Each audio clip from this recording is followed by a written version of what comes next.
All right, well, it looks like the Eagles have added another star pass rusher to their trade block and what can indicate a dramatic changing of the guard on the defensive line. But in this video, we need to also look at a report from one NFL insider indicating the Eagles' #1 target during next week's free agency period. With BG officially coming back today, the door is now open to spend more money on a certain running back from New York, and the reports on this one are getting wilder and wilder. I'm Thomas Mott. This is the Thomas Mott Show.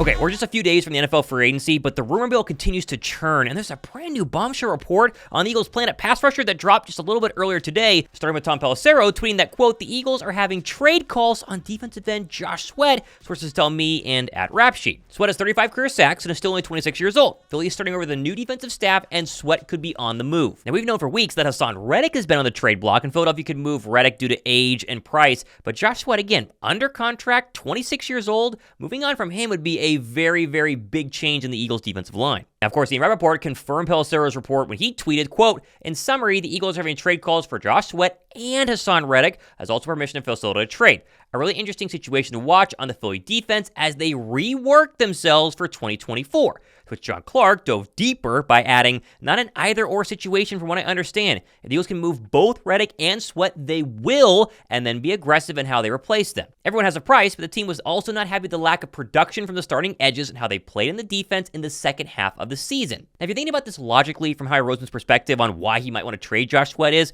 one, kind of a not productive year in 2023. Only 6.5 sacks, very quiet during the Eagles, little short stretch where they didn't do much. But also, if you get rid of him now, you're going to get something in return via trade and instead of just walk at the end of 2024 when he goes into be a free agency for 2025. Although the most interesting part of all of this is John McMullen's tweet following both the early tweets we just showed you, indicating that from multiple sources, the Eagles were not happy with the way the D-line played down the stretch, particularly when it came to discipline and what was being asked. And this might be the best, clearest indicator and kind of what went down in Philadelphia, especially defensively this past season. We heard rumblings all season long about dysfunction this, dysfunction that. But what if Haason Reddick and or Josh Sweat were the main driver in that? I mean, clearly both of them were kind of frustrated during certain interviews, during press conferences for the past couple of seasons, but during the Eagles' losing streak, they really didn't step up, and if there was something going on internally, it could indicate why the Eagles are trying to bail on both of them. I mean, don't forget Lane Johnson in the Eagles' locker room cleanup media scrum, taking some shots at some unnamed players for kind of quitting and being down in the dumps during their losing streak. Yeah, I mean, there's definitely times, even when you look out the course of the season, what I tell my guys, the O-line, no matter what the fucking scoreboard is, you play, no slopping, no fucking clapping your hands, no sulking after bad plays.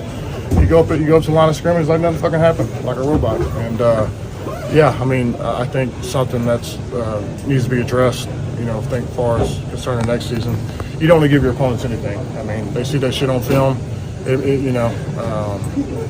Sulking, bad body, all this stuff. You can't give your opponents anything. Now, clearly the Eagles are about to go crazy in free agency, whether they're trading away people, signing people, either way. They have the cap space and money to go ahead and do so. Make sure you hit that sub button down below right now because this will be the first channel live for all the latest Eagles news, and it all starts Monday morning. Hit that sub button, notification bell, get ready for next week. You still have to ask, though, what happens if both Reddick and Sweat leave in free agency? Who the heck's going to rush the passer in Philadelphia? Well, for one, the Eagles made the Brandon Graham back to Philly deal official today, with a 15-year pass rusher signing a 1-year extension worth up to reported $4 million.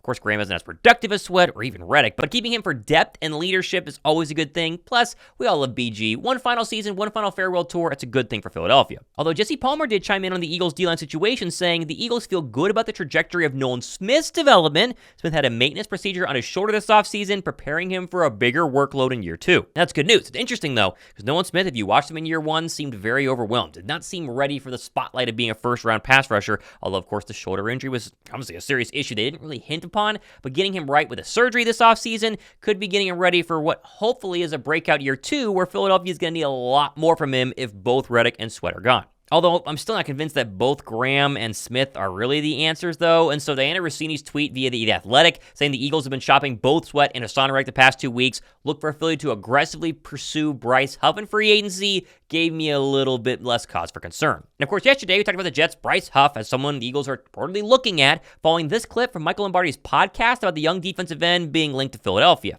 Philadelphia wants Bryce Huff. Okay, so if they sign Bryce Huff, okay, then they're going to get rid of Reddick and they'll get rid of Sweat. Okay, so you could sit there and look at their depth chart and say, well, Philly doesn't need an edge rusher, right? But they think they do. Obviously, they didn't get any pressure from their guys, so they'll swap those guys out.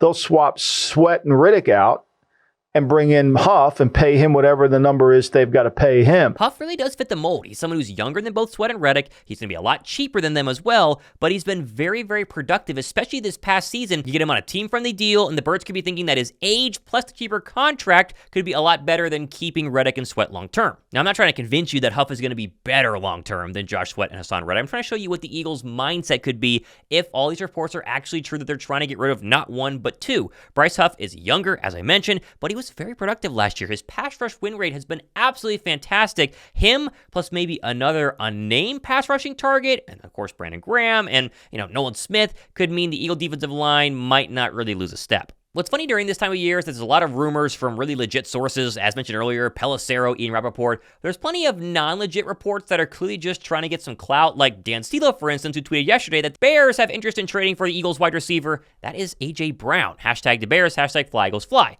To which someone actually in the know, Jake Rabati, immediately dispelled by quote tweeting Stilo and saying the Eagles have no interest in trading A.J. Brown and the Bears haven't even contacted Philadelphia. So yeah, just ignore stuff like that. That's why you follow me. I sift through all the garbage, and that clearly is it. A much more likely candidate, however, is Saquon Barkley, who, according to Pat Leonard just yesterday, had interest from Philly last year, sources say, but he got tagged. Now he's free. My close friends are still Eagle fans, Barkley said as a rookie in November 2018. They say they're Eagles fans, but they're Barkley fans as well. They'll wear a Saquon jersey, but they'll still be Eagles fans. I kind of dispelled these rumors about a week ago when they first popped up saying, yeah, right, the Eagles are not going to go get Saquon Barkley. There has been so many legit reporting on Barkley to Philadelphia, at least having mutual interest, that I can't ignore it anymore. I think it's going to happen. I genuinely think that he's going to be one of the signings for Philadelphia come the start of the new league year on Tuesday of next week. Now, does that mean I think he's going to be better than DeAndreSwift, cheaper than DeAndreSwift, healthier than DeAndreSwift? I'm not saying that. I'm just saying that this seems like it's getting enough juice and enough legs to really be an option for Philadelphia. And honestly, if nothing else, the best part of Saquon at Midnight Green would just be the meltdown from the New York Giants media and also the fan base. Listen to Tiki Barber just throw a fit on WFAN when talking about the possibility of Barkley to the Eagles being a reality. The fact that Saquon would even contemplate going to play for that team in Philadelphia is insulting to his Giant history and legacy. Saquon very well not be a New York Giant. I know that Joe Shane is having conversations, but it just doesn't feel like it's going to work out. Go to Baltimore. Go to Houston. Go to LA Chargers. Do not go to the Philadelphia Eagles, because if you do, that appreciation and respect and reverence that we all have for you, Saquon, will be lost. It'll be gone. We want to still respect and love him. If he goes to Houston and he's down there with C.J. Stroud and they do some great stuff, and hell, he even wins a championship, we'll feel happy for him. Yeah. No matter what happens when he does in Philadelphia, we will hate it. Don't let the nonsense, Saquon. Don't let the Howard Eskins of the world or his traitor son who's going down the road influence you to go into the cesspool of the Philadelphia Eagles. Go kiss ass. You're going to turn into one of those people that we hate. Yeah. And we don't want that. Yeah. We don't. We'll respect you, but we'll hate you. And that's not a good thing. Your jersey, that 2-6 that we see all over the stadium, it won't be worn anymore. Gone. It'll be gone. Gone. It'll be burned. In some cases. Yeah. Do not, without any doubt, go to Philadelphia. For the right price, Barkley, Jalen Hurts together, it wouldn't be the worst backfield in the National Football League, despite a little bit of lack of production in 2023. Didn't get to 1,000 yards rushing, also been banged up throughout his career. Him or Derrick Henry, Josh Jacobs, somebody else, paired with Jalen Hurts in this brand new offensive scheme, led by Kellen Moore, A.J. Brown, Devontae Smith, Dallas Goedert, offensive line. I mean, come on, it wouldn't be the worst thing in the entire world. Again, no disrespect to DeAndreSwift. I think he's great. The Eagles resign him. They're going to be just fine at the running back spot. But the explosiveness, the superstar power of a Barkley or a Henry is something that, again, I just can't seem to ignore. Of course, all of this will be taken away from rumor and put into actual fact by, Tuesday afternoon, Wednesday morning, Thursday morning at the latest. But you'd have everything wall to wall next week. This is your one-stop shop. Be sure to hit that sub button. Get ready. NFL free agency is officially here. I'm tired of rumors. I'm ready for cold, hard facts. And they're coming here pretty darn soon. I'm Thomas Mott. On a Saturday, this has been the Thomas Mott Show.